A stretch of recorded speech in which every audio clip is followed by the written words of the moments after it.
Hi everyone, Mr. Mike here, and I've got an amazing story for you about a woman named Esther. Esther was the queen of Persia, but she didn't become queen in the usual way. Her father wasn't a king, and she wasn't from a rich or famous family. Esther was Jewish. The Jewish people were often referred to as God's people. Many of God's people had been captured and brought to Babylon when their home was defeated. Then, Babylon was taken over by Persia. So Esther grew up in Persia, a land that wasn't her own. When Esther's parents died, her cousin Mordecai raised her as his own daughter. I've asked Mr. Damien and Miss Leticia to help me out with our story today. King Xerxes had a bit of a temper. Esther was one of God's chosen people. At this time in history, King Xerxes was the king of Persia. When his queen, Vashti, refused to show up for a wild party, King Xerxes got angry. I mean, he got angry. So angry that he wanted to replace her as queen. The king thought about what he should do next. Then he had an idea. He decided to hold a contest.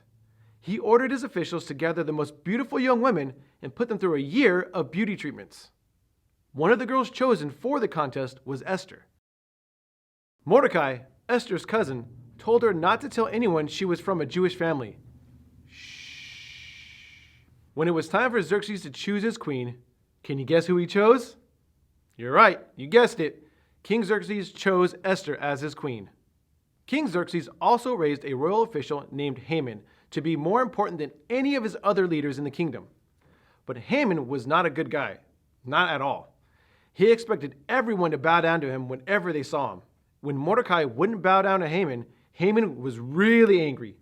Haman made a plan to destroy Mordecai and all the Jewish people in the land. King Xerxes agreed and sent out an announcement to everyone.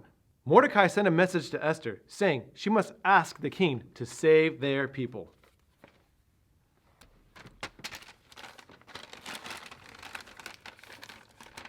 Dear Esther, you must ask the king to save our people. Sincerely, Mordecai.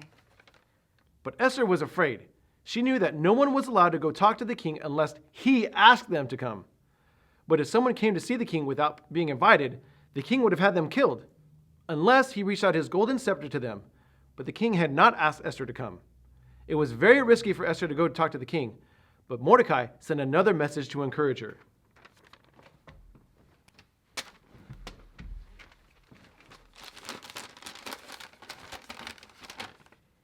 What if you don't say anything at this time? Then help for the Jews will come from another place. Who knows?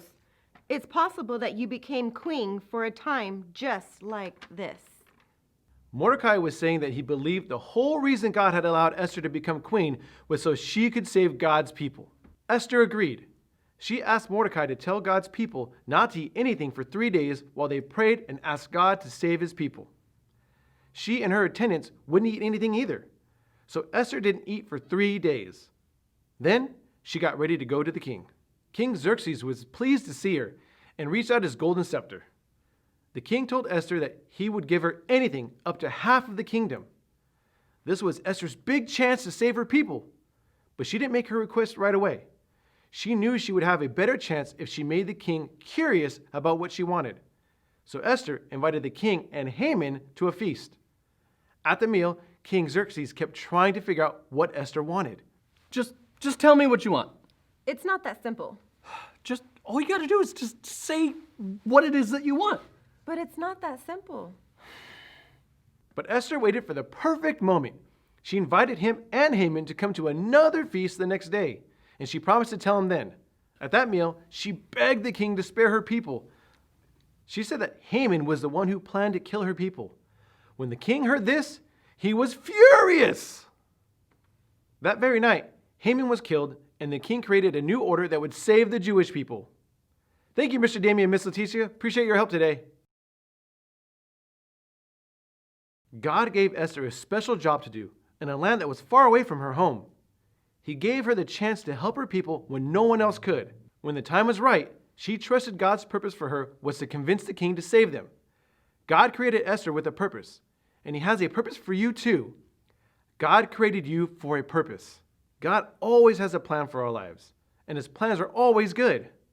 He had a purpose for his son too. He sent Jesus to save the entire world. Because Jesus came to be our Savior, we can have a relationship with God that will last forever.